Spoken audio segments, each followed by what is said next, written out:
So, I actually just got done doing TV stuff on the Signal stories, so that's why I'm dressed up. In fact, let me get this tie off real quick. Super professional today. Um, I just want to talk about this in the way that a little big picture wise, because what happened here, there's the story and the classified information on Signal, and that's part of the story. But how we got here, uh, things don't happen in a vacuum, they happen in a sequence, is a foundational principle to this program and how I write and how I commentate and all of that stuff. The sequence of events that's really going to make this a bigger story, and it's already a bad story, is the fact that for a decade, Donald Trump has benefited from the best media coverage any presidential figure has ever had since at least Clinton. But even Clinton, towards the end, they figured out they could make money tearing him down with the scandals. But no president of my lifetime has had the adulation of a chunk of the media. And because new media has changed, and it's not just the network news anymore, the MAGA right-wing media stuff, the right-leaning media, however you want to phrase it, we don't have good terminology for it. It's not conservative anymore. Whatever you want to call it, that media bubble has greatly helped Donald Trump because it's just all raw Trump all the time. It gives him direct messaging to his followers. This is the kind of story where it bites you in the butt. Because, and let's just lay out the sequence of events here. Jeffrey Goldberg of The Atlantic got added to this group chat on Signal. That's a app kind of like a WhatsApp or whatever. Allegedly pitched as very secure. However, we know that Russia has been able to get into it. Other untoward actors can get into it. They can do it through phishing methods. They'll send you a QR code or a link or whatever, your Signal chat. You click on the wrong link, and now they got you. They've been doing this in Ukraine for a couple of years. So we know it can be compromised as a platform. And that's actually secondary because you're not supposed to be discussing anything even remotely like this on anything outside of secure messaging or SIPR or in a skiff or anything like that. So it's ridiculous that they're on this thing anyway. The way this story laid out was Goldberg was on the chat. He held the information until after the strikes, which he well should have, because this really could have got people killed. Not just shooting at the airplanes. Remember, strikes like this are built on intelligence, probably a lot of human intelligence. So if you release it ahead of time with the specific times and dates and the packages and what aircraft are hitting and where they're hitting and the times they're hitting, the group that's being targeted, you can work backwards from that and find out who had that information. And now you've put your human intelligence sources into a lot of danger, and they can figure out, well, only these 6 people knew that this target would be in this place at this time, and they work backwards. So a lot of people could have got killed. It may still, now this information's been out and it's that accurate, somebody could still get hurt over this over in Yemen. But the media bubble and Trump always getting away with whatever he wants and not really ever having any consequences and always playing the victim. Look, we talk about accountability for a reason. If you're a fan of Donald Trump, you wanted to hold him accountable so that he would be better at what he does. When you don't hold somebody accountable, you are automatically enabling them. So now the Trump administration, when faced with this crisis, Goldberg held it. When he released it and said, I was on this group chat, I was added by Mike Waltz, who's the national security advisor. He should have already resigned. He goes on TV and talks about how a number was, this is a verbatim quote, got sucked into his phone. No, it didn't. You put it there when you were, a congressman, and you reached out. The only way that number gets into a group chat is because it was already in your phone. You knew Goldberg from when you were a congressperson. He said, if you ever got anything juicy, hit me up with it. You put it in your phone. That's how I got there. Let's all be adults here.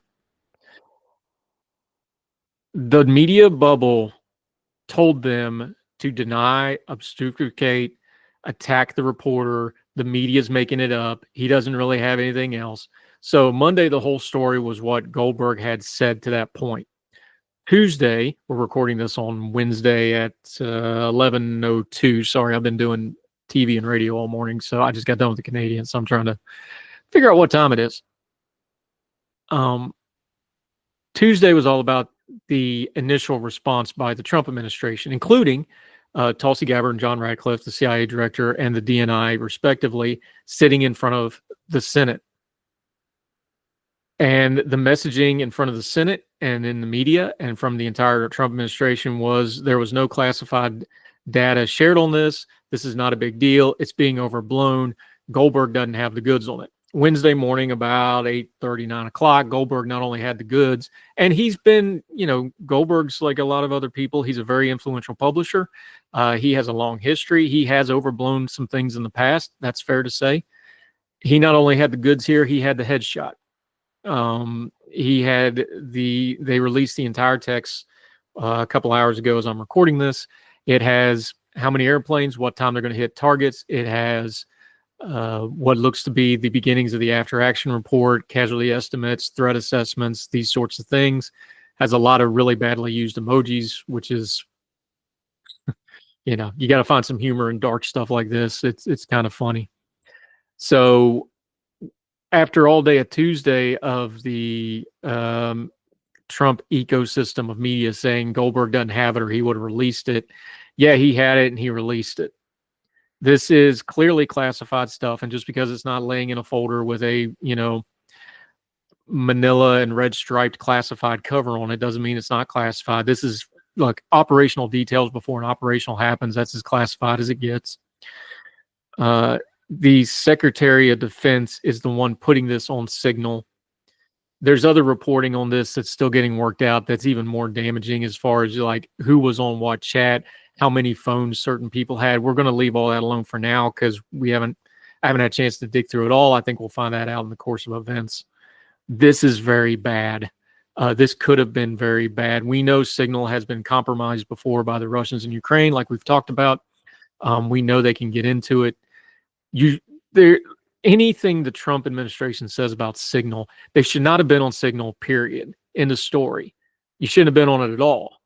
So anything you say about, well, yeah, but Signal, no, you shouldn't have been in Signal in the first place. The reason they're on it, though, is because one of those maxims that was drilled into my head when I was in the military, operational security, OPSeC in the parlance, OPSeC stops where convenience starts.